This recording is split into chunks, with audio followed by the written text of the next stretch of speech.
जय हिंद साथियों। मैं अली स्वागत करता हूं आपका फिर से आपके अपने YouTube channel short trick bye Ali sir में। हम रेलवे ग्रुप डी की परीक्षा को ध्यान में रखते हुए जीके जीएस के 20 क्वेश्चनों के प्रैक्टिस सेट लगा रहे थे, जिसमें हमने अभी तक 7 प्रैक्टिस सेट लगा लिए थे। आज मैं आपके सामने 8वां प्रैक्टिस सेट लेकर उपस्थित हुआ हूं। तो वीडियो शुरू करने से पहले अगर आप हमारे चैनल पर पहली बार आए हैं तो चैनल को सब्सक्राइब कर लें। वीडियो अच्छा लगे तो वीडियो को लाइक और शेयर भी ज़रूर करें। चलिए चलते हैं अपने प्रैक्टिस सेट की तरफ। तो देख लीजिए, जो आपका पहला ही क्वेश्चन है वो है माउंट आबू स्थित मशहूर दिलवाड़ा मंदिर निम्नलिखित में से किस समुदाय का पवित्र तीर्थ स्थल है। ऑप्शन ए बौद्ध धर्म, ऑप्शन बी जैन धर्म, ऑप्शन सी सिख धर्म और ऑप्शन डी पारसी धर्म। आपको बताना है तो देख लीजिए, जो दिलवाड़ा का मंदिर है वो 5 मंदिरों का एक समूह है और ये कहाँ है तो आप बताओगे ये राजस्थान के सिरोही ज़िले के माउंट आबू नगर में स्थित है। और यह मंदिर किस समुदाय का है तो आप बताओगे जैन समुदाय का एक तीर्थ स्थल है। अब देख लीजिए, जो 62वां सवाल है कि सन 1540 में कन्नौज की लड़ाई शेरशाह सूरी और किसके मध्य लड़ी गई थी या किसके बीच लड़ी गई थी। Option A Babur, option B Humayun, option C Akbar और ऑप्शन डी औरंगजेब। आपको बताना है तो देख लीजिए, जो 62वां सवाल है सन 1540 ईस्वी में कन्नौज की जो लड़ाई हुई थी वो शेरशाह सूरी और हुमायूं के मध्य हुई थी। किसके? शेरशाह सूरी और हुमायूं। और बात की जाए कि इसका नतीजा क्या रहा था तो यह जो लड़ाई हुई थी इसमें शेरशाह सूरी विजयी हुआ था। इसमें शेरशाह सूरी विजयी हुआ था। अब देख लीजिए, वो 63वें नंबर का सवाल है। सवाल है भारतीय स्वतंत्रता संग्राम में करो या मरो।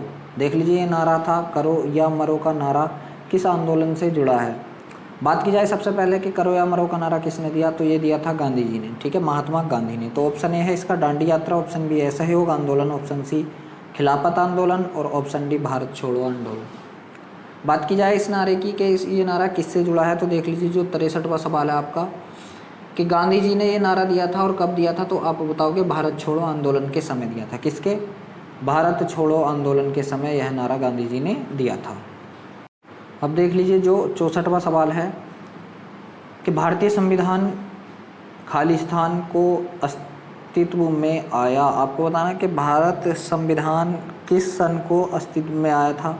15 अगस्त 1947, 26 जनवरी 1950, 26 नवंबर 1948 या 6 नवंबर 1948। तो आपको बताना है कि भारतीय संविधान कब अस्तित्व में आया। तो देख लीजिए, जो भारतीय संविधान की अगर बात की जाए, ठीक है, तो भारतीय संविधान सभा द्वारा बात की जाए तो 26 नवंबर 1949 को पारित हुआ था।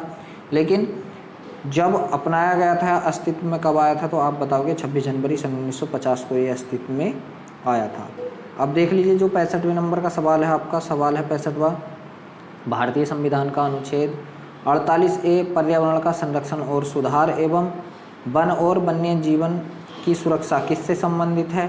अब ऑप्शन ए है राज्य सरकार से, ऑप्शन बी केंद्र सरकार से, ऑप्शन सी भारतीय नागरिकों के मौलिक अधिकार से और ऑप्शन डी है राज्य के नीति निर्देशक सिद्धांतों से। तो देख लीजिए, बात की जा रही है किसकी? 48A की। यहाँ से अगर बात 48A की जाए तो देख लीजिए, जो भारतीय संविधान का भाग 4 है वह अनुच्छेद 36 से 51 तक है और इसे हम कहते हैं राज्य के नीति निर्देशक सिद्धांत। तो 48A जो है ये आपका इसी के बीच में आ चुका है, क्योंकि ये कहाँ से कहाँ तक है तो आप बताओगे 36 से 51, 36 से 51 तक है तो 48A इसमें ही आएगा। तो आप बताओगे किस में है, राज्य के नीति निर्देशक सिद्धांत कह दो या तत्व कह दो। तो इसका ऑप्शन नंबर डी बिल्कुल सही है 65वें का। 66वां सवाल है आपका कि लोकसभा में राज्यों से कुल सदस्यों की संख्या होती है। आपको बताना है कितने सदस्य होते हैं राज्यों से। 630, 530, 430 या 330। तो देख लीजिए, बात की जा रही है यहाँ पे लोकसभा की। तो लोकसभा में जो राज्यों से कुल सदस्यों की संख्या होती है वो होती है आपकी 530। तो 66वें सवाल का आंसर क्या आपके का? बी आंसर है। अब चलते हैं 67वें सवाल पर। 67वां सवाल है यहाँ से आपका कि सौर ऊर्जा किसके द्वारा उत्पन्न होती है। ऑप्शन ए संलयन प्रक्रिया, ऑप्शन बी विखंडन प्रक्रिया, ऑप्शन सी दहन प्रक्रिया या ऑप्शन डी इनमें से कोई नहीं। तो देख लीजिए, बात की जा रही है सौर ऊर्जा की। तो जो हमारी सौर ऊर्जा है वो संलयन प्रक्रिया द्वारा उत्पन्न की जाती है। तो ऑप्शन नंबर ए इसका बिल्कुल सही है। अब चलते हैं 68वें सवाल की तरफ। तो देख लीजिए 68वां सवाल है आपका यहाँ से कि हिमालय पर्वत किस प्रकार के पर्वत का उदाहरण है। ऑप्शन ए परतदार पर्वत, ऑप्शन बी ब्लॉक पर्वत, ऑप्शन सी प्राचीन पर्वत और ऑप्शन डी अपशिष्ट पर्वत। तो देख लीजिए बात की जा रही है हिमालय पर्वत की। तो हिमालय पर्वत हमारा एक नवीन बलित पर्वत या इसे ही हम परतदार पर्वत कह सकते हैं। नवीन बलित पर्वत या परतदार पर्वत, तो ऑप्शन नंबर ए बिल्कुल सही है। और इसकी अगर ऊंचाई की बात की जाए तो इसकी ऊंचाई लगातार बढ़ने पे है। पहला 8,848 थी, अब 8,850 मीटर हो चुकी है। 8,850 मीटर हो चुकी है। अगला देख लीजिए 69वां सवाल है कि भारत में हरित क्रांति का जनक किसे कहा जाता है। Option A G Paul, option B M S Swaminathan, option C Bon Neil, option D doctor Mitchell. आपको बताना है कि भारत में हरित क्रांति का जनक किसे कहा जाता है। तो जो 69वें नंबर का सवाल है आपका, इसकी अगर बात की जाए कि हरित क्रांति की अगर शुरुआत की बात की जाए तो हरित क्रांति 1966-67 के मध्य हुई थी। अगर बात की जाए कि हरित क्रांति का जो मतलब प्रारंभ करने का श्रेय किसे जाता है, तो वो नोबल पुरस्कार विजेता थे नॉर्मन बोरलॉग, उन्हें जाता है। ठीक है, लेकिन अगर बात की जाए हमारे भारत के, लेकिन बात कहाँ की जाए भारत की, तो भारत में जो हरित क्रांति का जनक कहा जाता है वो एम एस स्वामीनाथन को कहा जाता है। ऑप्शन नंबर बी बिल्कुल सही है। अब देख लीजिए 70वां सवाल कि भारत में सर्वाधिक लंबा प्लेटफॉर्म कहाँ है। Option A Amritsar, option B Gorakhpur, option C Kathgodam और ऑप्शन डी कानपुर। तो देख लीजिए 70वें सवाल की अगर बात की जाए तो भारत में अगर सबसे लंबे प्लेटफार्म की बात की जाए तो वो गोरखपुर में। कहाँ है, इसका ऑप्शन नंबर बी बिल्कुल सही है। कहाँ है आप बताओगे, गोरखपुर में है। ठीक है, और गोरखपुर रेलवे स्टेशन पूर्वोत्तर रेलवे का मुख्यालय भी है, ये बात भी आपको याद रखनी है। और यहाँ का प्लेटफार्म 1.35 किमी लंबा है, मतलब ऐसा मान लीजिए आप 1355.4 मीटर लंबा है ये।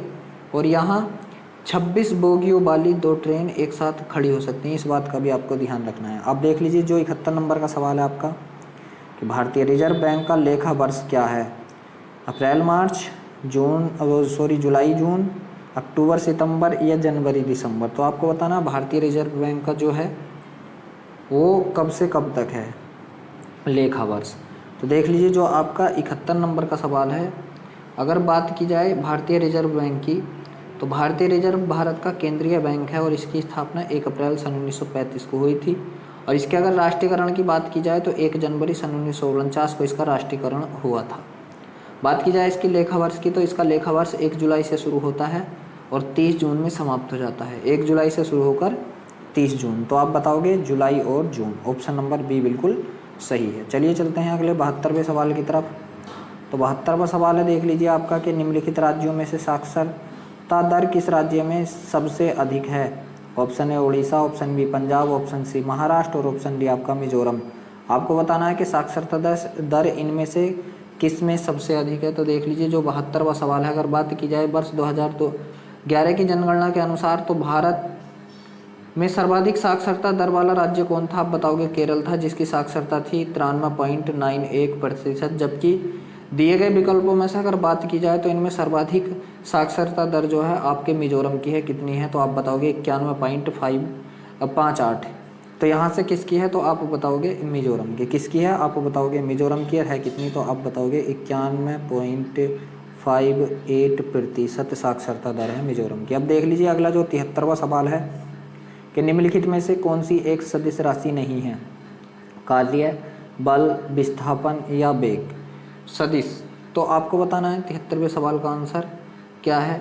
तो देख लीजिए सदिश राशि की अगर बात की जाए तो यहाँ से देख लीजिए जो कार्य है आपका सदिश राशि नहीं है। बल, वेग और विस्थापन ये तीनों आपके सदिश राशि हैं, मगर यहाँ पर अगर बात की जाए तो कार्य एक आपकी अदिश राशि है। कार्य क्या है, एक अदिश राशि है।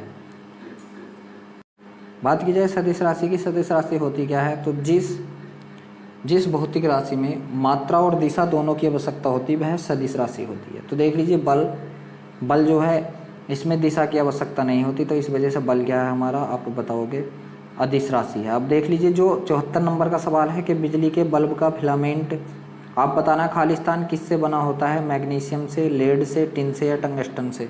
तो जो 74वां सवाल है आपका, अगर उसकी बात की जाए तो बिजली के बल्ब का जो फिलामेंट होता है ये आपका टंगस्टन का बना होता है। ऑप्शन नंबर डी इसका बिल्कुल सही जवाब है। अब देख लीजिए 75वां सवाल कि हाइड्रोजन की परमाणु संख्या है 4, 3, 2, 1। आपको बताना है कि हाइड्रोजन की परमाणु संख्या कितनी होती है। तो 75वें सवाल का आंसर आपका अगर बात की जाए हाइड्रोजन की, तो हाइड्रोजन की जो परमाणु संख्या होती है वो होती है आपकी 1 होती है। क्या होती है? 1। तो इसका ऑप्शन नंबर डी बिल्कुल सही है कि जो हाइड्रोजन है आपका, इसका जो परमाणु संख्या होती है 1 होती है। अब देख लीजिए जो 76वें नंबर का सवाल है आपका, वो आपके सामने है। सवाल है 76वां यहाँ से कि प्रकाश संश्लेषण वनस्पति कोशिकाओं में स्थित खाली स्थान में होता है। आप बताना काय में हो, किस चीज़ में होता है? राइबोसोम्स में, क्लोरोप्लास्ट में, न्यूक्लियस में या माइटोकॉन्ड्रिया में। आपको बताना है कि प्रकाश संश्लेषण किस में होता है। तो देख लीजिए जो 76वां सवाल है, अगर उसके आंसर की बात की जाए तो ये किस में होता है? आप बताओगे क्लोरोप्लास्ट में होता है। अब देख लीजिए 77वां सवाल है कि एक आईपी एड्रेस में कितने बिट्स होते हैं। आपको बताना है कि एक आईपी एड्रेस में कितने बिट्स होते हैं। 64 बिट्स, 32 बिट्स, 128 बिट्स या 256 बिट्स। अगर बात की जाए आईपी की, तो यहाँ से देख लीजिए जो 77वां सवाल है आपका, उसका आंसर क्या होगा। तो बात की जा रही है किसकी? आईपी। ठीक है, आईपी क्या होता है आपका? तो आप बताओगे इंटरनेट प्रोटोकॉल होता है, जिसे हम आईपी के नाम से जानते हैं। और एक आईपी में 32 बिट्स होते हैं। आप बताओगे कितने बिट्स होते हैं। तो यहाँ से ऑप्शन नंबर बी, एक आईपी में कितने बिट्स होते हैं? 32 बिट्स होते हैं। अब देख लीजिए जो 78वां सवाल है कि गरबा खाली स्थान का लोक नृत्य। आपको बताना है गरबा किसका है? मिजोरम का है, पुडुचेरी का, राजस्थान का या गुजरात का। आपको बताना है कि गरबा जो है किसका है। तो देख लीजिए गरबा की अगर बात की जाए तो गरबा किसका है? आप बताओगे गुजरात का है। आप बताओगे गरबा किसका? गुजरात का। तो ऑप्शन नंबर सी बिल्कुल सही है, गरबा। डांडिया भी गुजरात का ही है ना, तो गरबा। अब देख लीजिए जो 79 नंबर का सवाल है कि प्रसिद्ध शास्त्रीय गायक भीमसेन जोशी संबंधित हैं बनारस घराने से, किराना घराने से, लखनऊ घराने से या रामपुर घराने से। जो प्रसिद्ध शास्त्रीय गायक भीमसेन जोशी है वो किससे संबंधित है? आपको बताना है। तो देख लीजिए जो 79 नंबर का सवाल है आपका, उसके अगर आंसर की बात की जाए तो ये जो है जो भीमसेन थे, ये किससे हैं? तो आप बताओगे भीमसेन किराना घराने से संबंधित है। अब देख लीजिए जो 80 नंबर का सवाल है आपका, वो आपके सामने सवाल है 80 कि निम्नलिखित में से किस फसल के उत्पादन में उत्तर प्रदेश देश में प्रथम स्थान पर नहीं है? गेहूं में, आलू में, गन्ना में या चावल में। तो 80वें सवाल का आपको आंसर बताना है। बात की जाए अगर उत्तर प्रदेश की, तो देख लीजिए भारत के अंदर अगर बात की जाए तो उत्तर प्रदेश जो है गेहूं के उत्पादन में सबसे ऊपर है, आलू के भी है, गन्ने के भी है, मगर चावल के उत्पादन में उत्तर प्रदेश भारत में सबसे मतलब प्रथम स्थान पर नहीं है। अगर बात की जाए चावल में कौन है, तो आप बताओगे कौन है? वेस्ट बंगाल, मतलब पश्चिम बंगाल पहले नंबर पर है। वेस्ट बंगाल कहाँ है? तो आप बताओगे पश्चिम बंगाल पहले नंबर पर है। जबकि अगर बात की जाए उत्तर प्रदेश की, तो उत्तर प्रदेश इसमें दूसरे नंबर पर है। ठीक है, तो ये आपके जो 20 सवाल थे हो चुके हैं। आपको कमेंट बॉक्स में बताना कि कितने सवाल यहाँ से आपके बन पाए हैं। वीडियो अच्छा लगा हो तो वीडियो को लाइक करें, शेयर करें, और आप हमारे चैनल पर अगर पहली बार हैं तो चैनल को सब्सक्राइब करें।